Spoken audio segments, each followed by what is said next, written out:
কোরআন ও হাদিস থেকে তাৎপর্যপূর্ণ আলোচনা নিয়ে আসছেন দুই জেলা বলেন লালমোহন থানাবেন আমিরুদ্দিন হাজিদারের কৃতি সন্তান আপনার আমার সুপরিচিত প্রখ্যাত আলেমুদ্দিন দায়ী হাফেজ কারি শহীদুল ইসলাম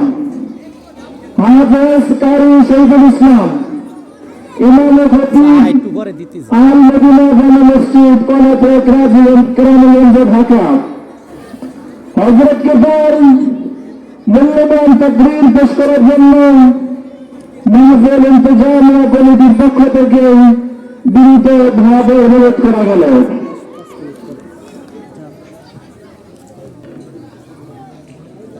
আলহামদুলিল্লাহ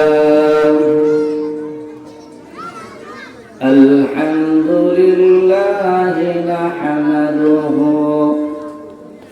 ওয়া নাস্তাঈনুহু ওয়া নাস্তাগফিরুহু ওয়া নাউযু বিল্লাহি মিন শুরুরি আনফুসিনা ওয়া মিন sayyi'ati a'malina man yahdihillahu fala mudilla lahu wa man yudlilhu fala hadiya lahu wa nashhadu an la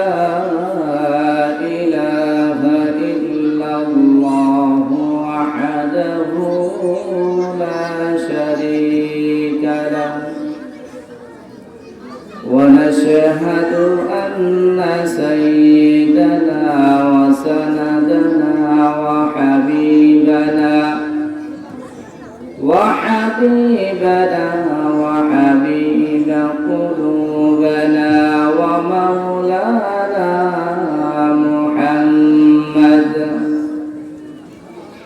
الذي أرسله بالحق بشيرا ونذيرا وداعيا إلى الله بإذنه وسراجا منيرا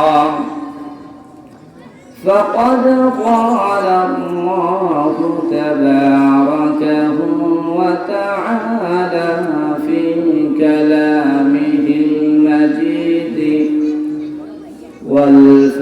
والفرقانه الحميد أعوذ بالله من الشيطان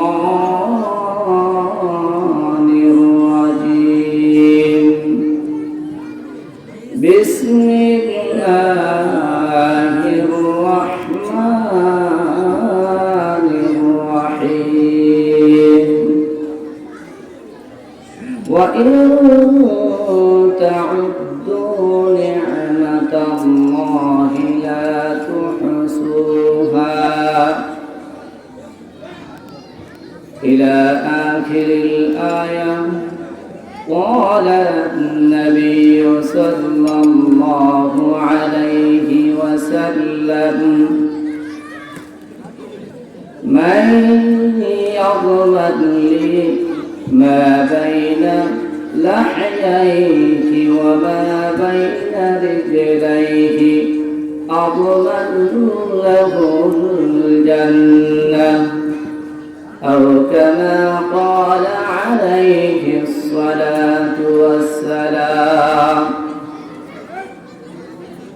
إن الله وملائكته يصلون على النبي يا أيها الذين آمنوا صلوا عليه وسلموا تسليما.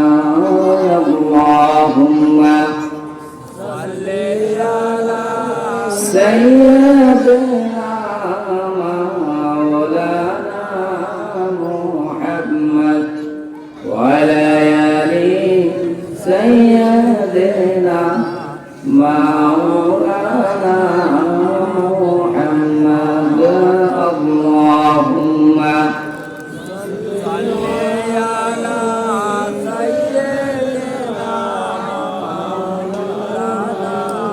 محمد وعلى آل مولانا محمد باري باري করবান্দা এই বাড়ি তোমার নাম তোমার বাড়ি কবর হবে মাটি হবে বিছানা আল্লাহুম্মা সাল্লি আলা সাইয়্যিদিনা মাওলানা মুহাম্মদ ওয়া আলা আলি সাইয়্যিদিনা মাওলানা মুহাম্মদ আলহামদুলিল্লাহ মহান আল্লাহ পাক রব্বুল আলামিনের শাহী দরবারে অসংখ্য অগণিত শুকরিয়া যে মহান রব্বুল আলামিন আমাদেরকে আজকের এই তাফসীরুল কোরআন মাহফিলের দ্বিতীয় দিনের সমাপনী অনুষ্ঠানের এই সময় মাগরিবের নামাজের পরপর আল্লাহ পাক রব্বুল আলামিনের আরো একটি নেক আমল করার জন্য আল্লাহ পাক রব্বুল আলামিন আপনাকে আর আমাকে কবুল করেছেন। সেজন্য সকলে অন্তরের অন্তরস্থল থেকে শুকরিয়া আদায় করুন আলহামদুলিল্লাহ। আল্লাহ পাক রব্বুল আলামিনের অশেষ মেহেরবানি যে আল্লাহ পাক রব্বুল আলামিন তার প্রিয় বান্দা হিসাবে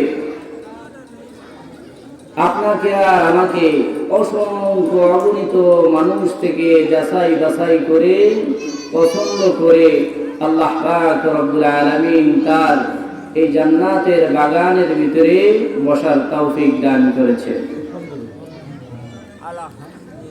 আল্লাহ পাক রব্বুল আলামিন যেরকম ভাবে বিভিন্ন নবীর আমলে বিভিন্ন উম্মত পাঠিয়েছে, তো সর্বশেষ নবীর উম্মত হিসাবে আপনি আর আমি আল্লাহ পাক রব্বুল আলামিনের দরবারে কোনো দরখাস্ত করি নাই, কোনো আরজি করি নাই। আল্লাহ পাক রব্বুল আলামিন পছন্দ করে যাচাই বাছাই করে উম্মতদের ভিতর থেকে আপনাকে আর আমাকে পছন্দ করে সর্বশেষ নবীর উম্মত হিসাবে দুনিয়াতে পাঠিয়েছে। তো এই দুনিয়ার ভিতরে যে সর্বশ্রেষ্ঠ নবীর উম্মত হিসাবে পাঠিয়েছেন, এই উম্মতদের ভিতর থেকেও আল্লাহ পাক রব্বুল আলামিন যাচাই বাছাই করে পছন্দ করে আজকে আমিরউদ্দিন হাজিরহাট জামে মসজিদের উদ্যোগে যে ওয়াজ মাহফিলের আয়োজন করা হয়েছে, এই মাহফিলের ভিতরে আপনাকে আর আমাকে সকল উম্মতদের ভিতর থেকে যাচাই বাছাই করে পছন্দ করে মহব্বত করে আল্লাহ পাক রব্বুল আলামিন এখানে আসার বসার তৌফিক দান করেছে। সেজন্য আমরা আরো একবার অন্তরের অন্তরস্থল থেকে শুকরিয়া আদায় করি আলহামদুলিল্লাহ। আল্লাহ পাক রব্বুল আলামিন কালামুল্লাহ শরীফের ভিতরে ইরশাদ করেন, وَإِن تَعُدُّوا نِعْمَةَ اللَّهِ لَا تُحْصُوهَا। ও বান্দা, তুমি যদি আমি আল্লাহ পাক রব্বুল আলামিনের নিয়ামত পেয়ে নিয়ামত খেয়ে আমার শুকরিয়া আদায় করো, আমি আল্লাহ পাক রব্বুল আলামিন তোমার নিয়ামত গুলো বাড়াইয়া দিব। এছাড়া তুমি যদি আমার দুনিয়াতে আমার আসমানের ভিতরে আমার নিয়ামত খাইলা, আমার নিয়ামত গুলো গ্রহণ করলা, আর আমার নিয়ামতের না শুকরিয়া করলা বান্দা, আমি আল্লাহ পাক রব্বুল আলামিন তোমার নিয়ামত গুলো তো কেড়েই নিব, তোমাকে আমি কঠিন আযাবে গ্রেফতার করব। তাই আল্লাহ পাক রব্বুল আলামিন নিয়ামত দিয়েছে, জীবন নামক যে দেহ আমাকে দিয়েছে, এই দেহের ভিতরে আল্লাহ পাক রব্বুল আলামিন আমাকে যতগুলো নিয়ামত দিয়েছে সব নিয়ামতের শুকরিয়া আদায় করতে হবে। তাহলে আল্লাহ পাক রব্বুল আলামিন আমার রিজিকের ভিতরে, আমার কামাইয়ের ভিতরে, সব কিছুর ভিতরে আল্লাহ পাক রব্বুল আলামিন বরকত দান করবে। বলেন সুবহানাল্লাহ। আল্লাহ পাক রব্বুল আলামিন মানব জাতিকে অসংখ্য অগণিত নিয়ামত আল্লাহ পাক রব্বুল আলামিন দান করেছেন, যা দুনিয়ার ভিতরে কোন মানুষ গণনা করে শেষ করতে পারবে না। আল্লাহ পাক রব্বুল আলামিন এত নিয়ামত দান করেছেন। আল্লাহ পাক রব্বুল আলামিন কালামুল্লাহ শরীফের ভিতরে ইরশাদ করেন, ওয়া ইয়া তাউদ্দু নি'মাতাল্লাহি লা তুহসুহা। আল্লাহ পাক রব্বুল আলামিন বলেন, বান্দারে তোমাদেরকে আমি যেই নিয়ামতগুলো দান করেছি তার সংখ্যা যদি তোমরা গণনা করো তাহলে তোমরা তার সংখ্যা গুণে শেষ করতে পারবে না। তাহলে আল্লাহ পাক রব্বুল আলামিন আপনাকে আর আমাকে কত শত কোটি নিয়ামত দান করেছে। এই অসংখ্য নিয়ামতের মধ্যে আল্লাহ পাক রব্বুল আলামিন আপনার আমার হাত একটি নিয়ামত হিসাবে দান করেছেন। এটা আপনার আর আমার বুঝে আসে না। এখন বলা হয়েছে দাঁত থাকতে দাঁতের মর্যাদা বুঝে আসে না। আল্লাহ পাক রব্বুল আলামিন আপনাকে আর আমাকে যে হাত দান করলেন, এই হাত এমন বড় নিয়ামত, যদি হাতের কোনো অসুখ হয়, হাতের ভিতরে যদি কোনো রকম ব্যথা পাই, তাহলে মনে হয় আমার এই হাত ছাড়া আমার কোনো মূল্য নাই। ঠিক তেমনি ভাবে আল্লাহ পাক রব্বুল আলামিন পা একটি নিয়ামত হিসাবে দান করেছেন। এই পায়ের মূল্য আমি আর আপনি বুঝি না। যদি এই পা আমার আর আপনার না থাকে তাহলে এটার মূল্য বুঝে আসে। ঠিক তেমনি ভাবে হাত যেমনই ভাবে একটি নিয়ামত, পা যেমনই ভাবে একটি নিয়ামত, চক্ষু আল্লাহ পাক রব্বুল আলামিনের একটি নিয়ামত। এই নিয়ামত আমি আর আপনি যদি খেলায় নষ্ট করি, এই নিয়ামতগুলো আমি আর আপনি যদি অবমূল্যায়ন করি, তাহলে কাল কিয়ামতের ময়দানে আল্লাহ পাক রব্বুল আলামিনের দরবারে এটার জন্য জবাবদিহি করতে হবে। ঠিক তেমনি ভাবে হাত একটি নিয়ামত, পা একটি নিয়ামত, চক্ষু একটি নিয়ামত। ঠিক তেমনি ভাবে আপনাকে আর আমাকে আল্লাহ পাক রব্বুল আলামিন যে জবান দান করেছেন, এই জবানও একটি নিয়ামত হিসাবে দান করেছে। বলেন সুবহানাল্লাহ। এই জবান বা জিহ্বা এমন একটি নিয়ামত আল্লাহ পাক রব্বুল আলামিন বলেন রাসূলের মাধ্যমে, এই জবান এবং জিহ্বা মানুষের এমন একটি নিয়ামত। এই জবান আর জিহ্বা হয়তো তাকে জান্নাতে নিয়ে যাবে, অন্যথায় তাহাকে জাহান্নামে নিয়ে যাবে। জবান আল্লাহ পাক রব্বুল আলামিনের এমন একটি নিয়ামত, যে এই জবানের যদি আমি সৎ ব্যবহার করি, সঠিক ব্যবহার করি, তাহলে এই জবান আমাকে জান্নাত পর্যন্ত পৌঁছিয়ে দিবে। আর যদি এটার অপব্যবহার করি, অপব্যবহার করলে এই জবান আমাকে জাহান্নাম পর্যন্ত পৌঁছিয়ে দিবে। বলেন নাউজুবিল্লাহ। আল্লাহর রাসূল সাল্লাল্লাহু আলাইহি ওয়াসাল্লাম হাদিস শরীফের ভিতরে ইরশাদ করেন, ক্বালা নবী সাল্লাল্লাহু আলাইহি ওয়াসাল্লাম, মান ইয়ামান লি মা বাইনা লাহইহি ওয়া মা বাইনা রিজলাইহি আযমান লাহুল জান্নাহ। সুবহানাল্লাহ। আল্লাহর রাসূল সাল্লাল্লাহু আলাইহি ওয়াসাল্লাম হাদিস শরীফের ভিতরে ইরশাদ করেছেন, যে ব্যক্তি আমার জন্য দুই চোয়ালের মধ্যবর্তী এবং দুই পায়ের মধ্যবর্তী জায়গার দায়িত্ব নিতে পারবে, আমি তার জান্নাতে যাওয়ার দায়িত্ব নিয়ে নিব। বলেন সুবহানাল্লাহ। সহজ জিনিস, দুইটা চোয়াল, অর্থাৎ এই যে আমার দুইটা গাল দেখতেছি, এই যে দুইটা মারি দেখতেছি, এই দুইটার কি করতে হবে?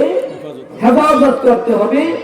আর দুই পায়ের মধ্যবর্তী যে জায়গা, ওই জায়গার যদি আমি হেফাজত করতে পারি, আল্লাহ পাক রব্বুল আলামিন রাসূলের মাধ্যমে জানিয়ে দিয়েছেন, রাসূল বলতেছেন, আমি তার জান্নাতে যাওয়ার দায়িত্ব নিয়ে নিলাম। বলেন সুবহানাল্লাহ। তাই জবানের হেফাজত করতে হবে, জবানের হেফাজত করতে হবে। জবানের হেফাজত, জবানের সঠিক ব্যবহার হলো কি কি? জবান দ্বারা আমি সদা সর্বদা সত্য কথা বলবো, মিথ্যা কথা বলবো না। মিথ্যা কথা বলা কবিরা গুনাহ। এই জবানের হেফাজত করতে গিয়ে আমি যেরকম ভাবে সদা সর্বদা সত্য কথা বলবো, আল্লাহ পাক রব্বুল আলামিনের জিকির করব, এই জবান দ্বারা জিকির করব, কোরআন তেলাওয়াত করব, অন্যের মন্দ কখনো বলবো না, অন্যের মন্দ কখনো বলবো না। এই জবান দ্বারা কাহারো গীবত কখনো করব না। আর যদি করি, তাহলে ওই যে ঘোষণা দিয়েছে দুই চোয়ালের মধ্যবর্তী জায়গা যে হেফাজত করবে, আমি তার জান্নাতে যাওয়ার জন্য গ্যারান্টি দিব। তাহলে আমি যদি হেফাজতই না করি, তাহলে আমি কিভাবে আল্লাহর রাসূল সাল্লাল্লাহু আলাইহি ওয়াসাল্লামের এই গ্যারান্টি, আল্লাহর রাসূল সাল্লাল্লাহু আলাইহি ওয়াসাল্লাম যে ওয়াদা দিয়েছেন, সেই ওয়াদা আমি রক্ষা করলাম না, আর আমি জান্নাতেও যেতে পারবো না। বলেন নাউজুবিল্লাহ। তাই এই জবানের হেফাজত করতে হবে। জবানের হেফাজত করতে গিয়ে আমি মিথ্যা কথা বলতে পারবো না, সদা সর্বদা সত্য কথা বলবো, অন্যের গীবত করতে পারবো না। আমি সদা সর্বদা আল্লাহ পাক রব্বুল আলামিনের জিকির আজকার করব। আর জবানের অপব্যবহার হলো, আমি কথায় কথায় মিথ্যা কথা বলে ফেলি। আমি ভাই মিথ্যা কথা পছন্দ করি না, আর সব পছন্দ করলেও মিথ্যা কথা আমি পছন্দ করি না। এই যে মিথ্যা কথা পছন্দ করি না, এটাই বড় মিথ্যা কথা। বলেন নাউজুবিল্লাহ। সেইটাই বড় মিথ্যা কথা কইতাছে। আরে ভাই, আমি আর আপনি মাংসে রক্তে মাংসে গড়া একটি মানুষ, আমার আর আপনার মুখ দিয়ে মিথ্যা কথা বের হয়ে যেতে পারে। সেই জন্য আল্লাহ রাসূল সাল্লাল্লাহু আলাইহি ওয়াসাল্লাম তওবার জন্য তওবার পথ খোলা রেখেছে। আমি সব কিছু মানতে পারলেও মিথ্যা কথাটা মানতে পারি না। যদি এরকম কেউ একনিষ্ঠভাবে বলতে পারে, তাও আলহামদুলিল্লাহ। কিন্তু মনে করেন চালনে কইতাছে সুয়ের পিছন দিয়ে ফুটা। চালনে কি কয়? সুয়ের পিছন দিয়ে ফুটা। অথচ তার যে হাজার হাজার ফুটা সেটার কোনো খবর নাই। তাই আমি সদা সর্বদা মিথ্যা কথা বলি, অথচ আমি বলতেছি কি আমার মিথ্যা কথা পছন্দ না।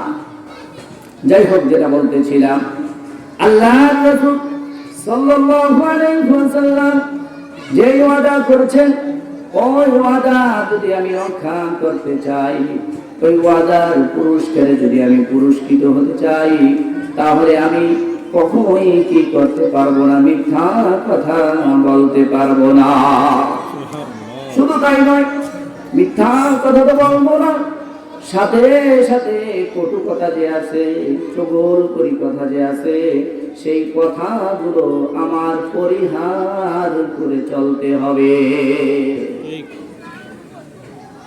যদি আমি পরিহার করে চলতে পারি, তাহলে আমি সত্যবাদী হয়ে যাব।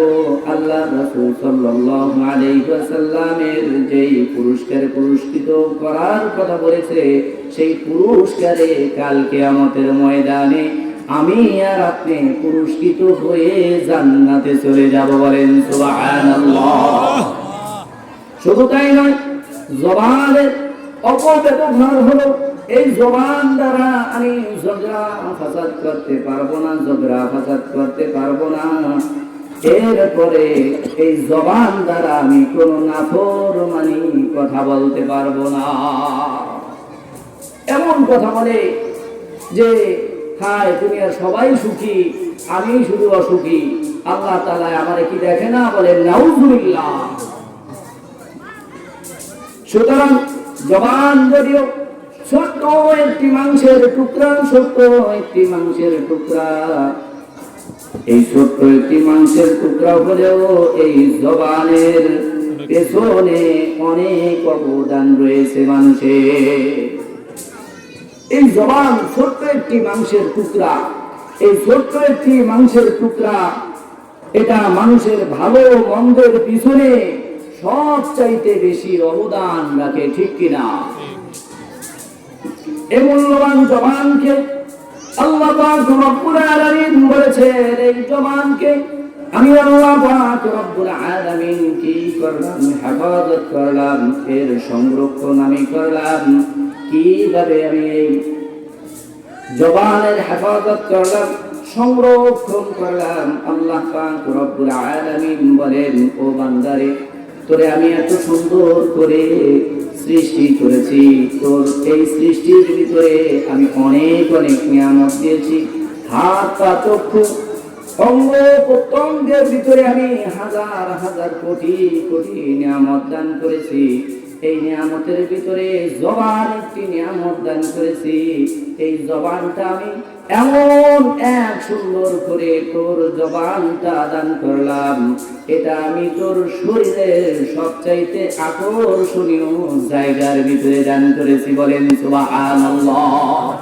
আমরা একটু দরুদ শরীফ করি, আল্লাহুম্মা সাল্লি আলা সাইয়্যিদিনা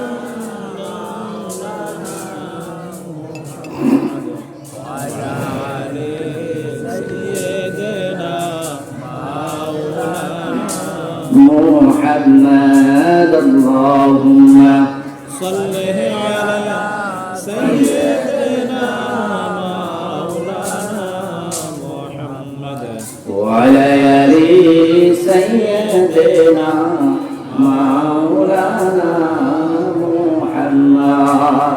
তো যেটা বলতেছিলাম, আল্লাহ পাক রব্বুল আলামিন জবান নামক যে নিয়ামত আপনাকে আর আমাকে দান করেছে, সেই নিয়ামতটা আমার শরীরের সবচাইতে মূল্যবান জায়গার ভিতরে কি করেছে? ফিট করেছে। বলেন সুবহানাল্লাহ।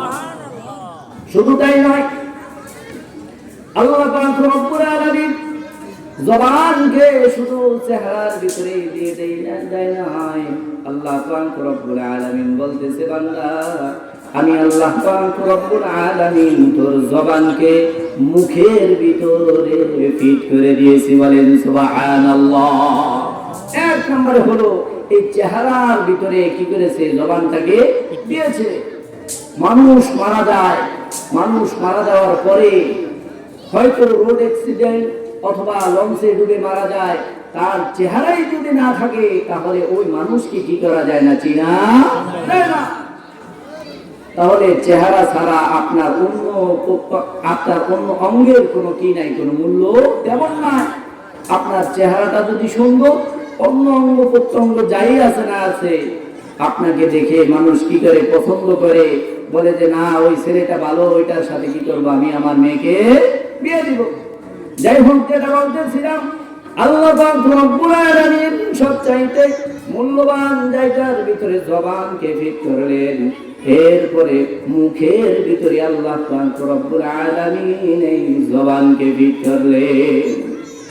3 নম্বরে আল্লাহ পাক রব্বুল আলামিন বলেন, শুধু মুখের ভিতরে ফিট করে বান্দা আমি ক্ষান্ত হই নাই, আমি আল্লাহ পাক রব্বুল আলামিন এই জবানকে হেফাজত করার জন্য, সংরক্ষণ করার জন্য তোমার উপরে নিচে 32টি দাঁত দিয়ে একটি ব্যারিকেড দিয়ে দিয়েছি। বলেন সুবহানাল্লাহ। তাহলে আল্লাহ পাক রব্বুল আলামিন এটাকে কত পছন্দ করেছেন, কত মহব্বত করেছেন, এই জবানকে কত বড় নিয়ামত হিসেবে আপনাকে আর আমাকে দান করেছে। এরপরে আল্লাহ পাক রব্বুল আলামিন সাথে সাথে বান্দাদেরকে এর নিয়ন্ত্রণ এবং এর হেফাজত করার জন্য আল্লাহ পাক রব্বুল আলামিন কি করেছেন, সতর্ক করেছে। আল্লাহ পাক রব্বুল আলামিন সূরা কাহফের 18 নম্বর আয়াতের ভিতরে বলে, মা ইয়ালফিযু মিন কাওলিন ইল্লা লাদাইহি রাকীবুন আতীদ। মানুষ যে কথাই বলে, যা লেখে তা লেখে রাখার জন্য আমি আল্লাহ পাক রব্বুল আলামিন তার সাথে সদা সর্বদা আমি প্রহরী রেখে দিয়েছি। বলেন সুবহানাল্লাহ। বান্দাকে কি করেছে, সতর্ক করেছে। বান্দা, আমি আল্লাহ পাক রব্বুল আলামিন তোকে এত দয়া করে, মায়া করে, এত সুন্দর করে, এত সিস্টেম করে তোর জবান দান করলাম, তোর জবানের হেফাজত করলাম, উপরে নিচে 32টি দাঁত দিয়ে এটাকে ব্যারিকেড দিয়ে দিলাম, আর তোমার মুখে যেটা আসবে সেটাই বলে ফেলবে। না না না, আপনার আর আমার কাছে যদি কোনো মূল্যবান জিনিস থাকে, সেটা আমি কি বাহিরে ফেলে দেই? বাহিরে রাখি না, সেটাকে কি করি, সিন্ধুকের ভিতরে ঢুকাই। সিন্ধুকের ভিতরে ঢুকাই ক্ষান্ত হই না, আমি কি করি, সেটাকে তালা মেরে রাখি। ঠিক তেমনি ভাবে আল্লাহ পাক রব্বুল আলামিন এই জবানকে মুখের ভিতরে দান করেছেন। এরপরে এটাকে সংরক্ষণ করার জন্য ঠোঁট দিয়েছেন, এই মারি দিয়েছেন। এগুলো দ্বারা আল্লাহ পাক রব্বুল আলামিন এটাকে ব্যারিকেড দিয়েছেন, যে যখন তখনই যেন কোনো কিছু বের হয়ে না যায়। আল্লাহ পাক রব্বুল আলামিন সেই জন্যই বান্দাকে সতর্ক করে বলে দিয়েছেন, মা ইয়ালফিযু মিন কাওলিন ইল্লা লাদাইহি রাকীবুন আতীদ। মানুষ যেই কথাই বলে তা লিখে রাখার জন্য তার কাছে সদা সর্বদা আমি আল্লাহ পাক রব্বুল আলামিন প্রহরী রেখে দিয়েছি। সেই প্রহরী হলো কে? কিরামান কাতিবিনা ইয়ালামুনা মা তাফআলুন। আল্লাহ পাক রব্বুল আলামিন কিরামান কাতিবিন নামক যেই ফেরেশতাদেরকে আমাদের সাথে আমাদের কাদের ভিতরে ফিট করে দিয়েছে, তারা সদা সর্বদা আপনার প্রত্যেকটি কথা, প্রত্যেকটি কাজ এটাকে লিখে রাখার জন্য প্রস্তুত রয়েছে। বলেন না সুবহানাল্লাহ। তাই একজন মানুষ যখন কথা বলবে তখন তার চিন্তা করতে হবে যে এটা তো রেকর্ডিং হচ্ছে, এই কথা জানা তানা কথা বললেই হবে না, এটা রেকর্ডিং হচ্ছে। কাল কিয়ামতের ময়দানে আমি আল্লাহ পাক রব্বুল আলামিনের কাছে এই কথার জন্য আমার কি করতে হবে? জবাবদিহি করতে হবে। আমাকে আল্লাহ পাক রব্বুল আলামিন এত সুন্দর করে জবান দিলেন, অথচ আমি এই জবানের অপব্যবহার করতেছি। যায় বোবা, তার কোনো কি নাই, তার কোনো শত্রু নাই। তাহলে আপনি যদি বোবা হয়ে থাকতে পারেন, হাদিস শরীফের ভিতরে এসেছে যে চুপ থাকে সে নাজাত পায়।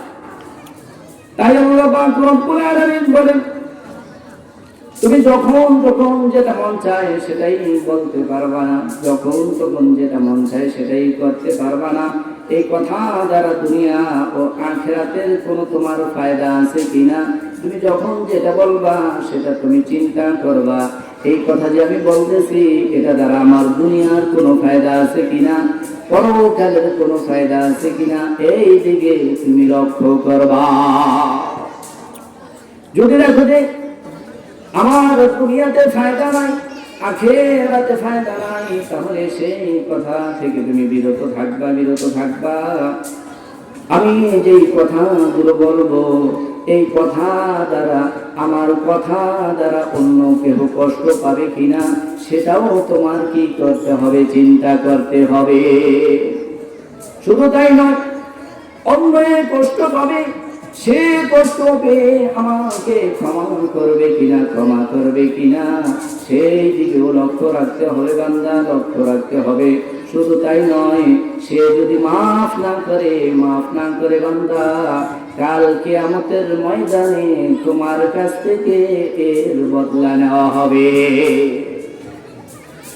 আল্লাহর রাসূল সাল্লাল্লাহু আলাইহি ওয়াসাল্লাম সাহাবীদেরকে সামনে নিয়ে বলতেছে, ও আমার সাহাবীরা, তোমরা কি জানো নাকি কে সবচাইতে বেশি গরীব, কে সবচাইতে বেশি গরীব? আল্লাহর রাসূল সাল্লাল্লাহু আলাইহি ওয়াসাল্লামের সাহাবীরা বলতেছেন, ইয়া রাসূলুল্লাহ, ইয়া হাবিবাল্লাহ, আমরা তো জানি দুনিয়ার ভিতরে যার টাকা পয়সা নাই, যার অর্থ সম্পদ নাই, যার ঘর বাড়ি নাই, সে সবচাইতে বেশি গরীব। আল্লাহর রাসূল সাল্লাল্লাহু আলাইহি ওয়াসাল্লাম বললেন, ও সাহাবীরা, ওই ব্যক্তি সবচাইতে গরীব যে কিনা কাল কিয়ামতের ময়দানে আমলের পাহাড় নিয়ে যাবে।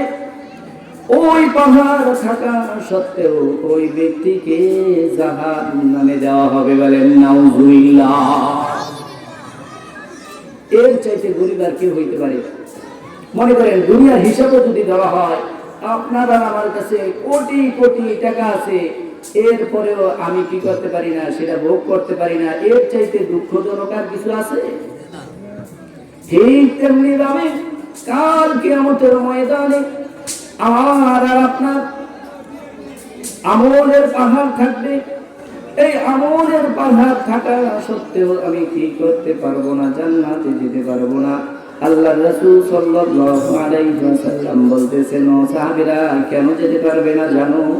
কারণ হলো সে দুনিয়াতে মানুষকে কথার মাধ্যমে কষ্ট দিয়েছে, ওই কষ্ট পেয়ে ওই ব্যক্তি মাফ করে নাই। আমি আল্লাহ পাক রব্বুল আলামিন বলতেছেন, ওই ব্যক্তি যখন তার জন্য কি করবে, অভিযোগ করবে, আমি আল্লাহ পাক রব্বুল আলামিন তার আমল থেকে তার ওই যে ব্যক্তিকে কষ্ট দিয়েছে ওই ব্যক্তির আমল নামায় নেকিগুলো দেওয়া হয়ে যাবে। বলেন না সুবহানাল্লাহ। শুধু তাই নয়, সে কথার মাধ্যমে কষ্ট দিয়েছে, সে কত কথার মাধ্যমে কষ্ট দিয়েছে, যার কারণে তার নামাজগুলো অন্যের কাদের ভিতরে দেওয়া হয়ে যাবে, তার রোজাগুলো অন্যের কাদের ভিতরে দেওয়া হয়ে যাবে। এরকম করে দিতে দিতে যখন তার পাহাড় সমতুল্য আমলগুলো শেষ হয়ে যাবে, এরপরেও পাওনাদার থেকে যাবে। পাওনাদাররা বলবে, হে আল্লাহ পাক রব্বুল আলামিন, এই ব্যক্তির কাছ থেকে আমরা এখনো পাই। আল্লাহ পাক রব্বুল আলামিন বলবে, তার কাছে যেহেতু আর কোনো নেকি নাই, তোমাদের গুনাহগুলো, তোমাদের বদ আমলগুলো তার আমল নামায় দেওয়া হয়ে যাবে। বলেন নাউযুবিল্লাহ। তাহলে এই পাহাড় সমতুল্য আমল নিয়ে, নামাজ নিয়ে, রোজা নিয়ে, হজ নিয়ে, যাকাত নিয়ে শুধু কটু কথা বলার কারণে, মিথ্যা কথা বলার কারণে, অন্যায়ভাবে মানুষের জমি দখল করার কারণে, অন্যায়ভাবে মানুষের হক নষ্ট করার কারণে কাল কিয়ামতের ময়দানে আমার আর আপনার আমলগুলো ওই ব্যক্তিদের আমল নামায় দেওয়া হবে, আর তাদের বদিগুলো, তাদের গুনাহগুলো আমার আর আপনার আমল নামায় দেওয়া হবে। বলেন নাউজুবিল্লাহ। হযরত আশরাফ আলী থানভী রাহমাতুল্লাহি আলাইহি বলেন, ওই নামাজি ব্যক্তি, ওই রোজাদার ব্যক্তি, ওই আমলদার ব্যক্তির উদাহরণ হইল ওই রকম যে কিনা সকাল বেলা কি করলো, সারা রাত্র বেলা সে কি করলো, আমল করলো, আর দিনের বেলা হইতে না হইতেই তার আমলগুলো শেষ হয়ে গেল। বলেন নাউজুবিল্লাহ।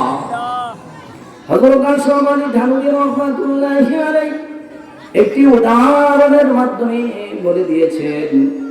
বলা হয়েছে যে এক লোকের একটি ঘোড়া ছিল, ওই ঘোড়ার একটি বড় অভ্যাস ছিল।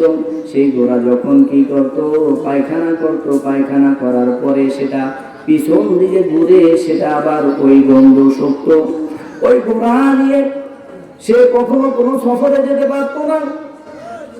একটা সময় দেখা গেল তার সেই ঘোড়া নিয়ে সফরে যেতে হবে। সে সফরের উদ্দেশ্যে রওনা দিল। দেখা গেল সময় কম, কিন্তু আমার সফর অনেক লম্বা। তাহলে কি করা যায়? পথির মধ্যে আরেকজন ঘোড় সওয়ার পেয়ে গেল। ঘোড় সওয়ার পেয়ে যাওয়ার পরে সে বলল, ভাই তুমি কোথায় যাবা? বলল, আমিও তো লালমোহন যাব।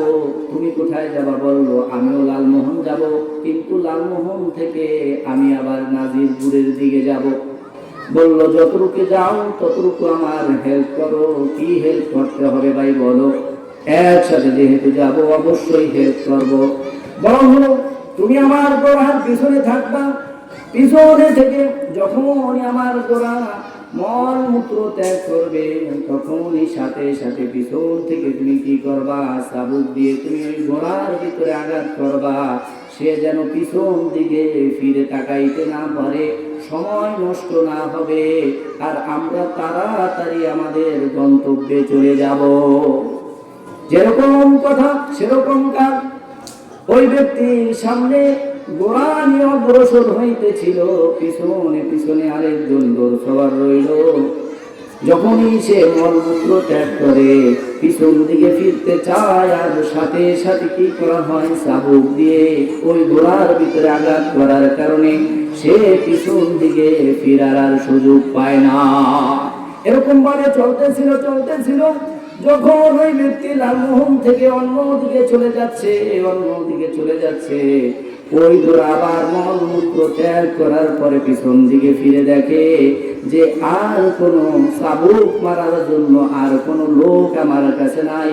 সে সাথে সাথে এক দৌড় দিয়ে যেখান থেকে সে যাত্রা শুরু করেছে সেখানে এক দৌড় দিয়ে চলে আসলো। চলে আসার পরে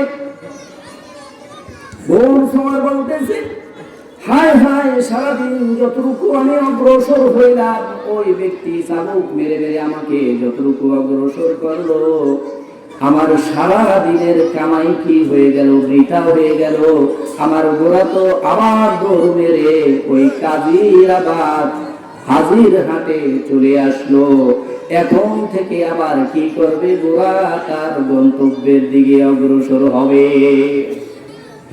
আশরাফ আলী থানভী রাহমাতুল্লাহি আলাইহি এই ঘটনা দ্বারা বুঝাইতেছিলেন যে ওই নামাজি ব্যক্তি, ওই রোজাদার ব্যক্তির অবস্থা ওই রকম যে কিনা সারা রাত কি করলো? ইবাদত করলো, বন্দেগী করলো, নামাজ পড়লো, তাহাজ্জুদ করলো,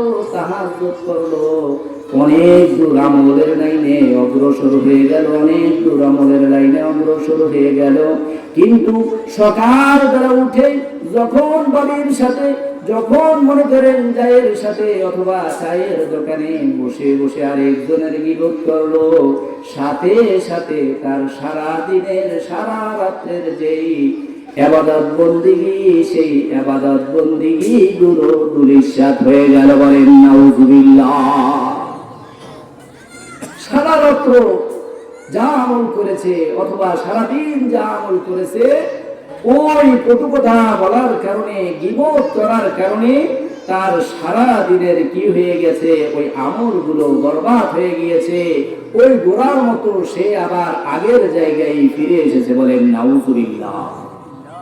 তাই কটু কথা বলা যাবে না, মানুষের গীবত করা যাবে না, মিথ্যা কথা বলা যাবে না।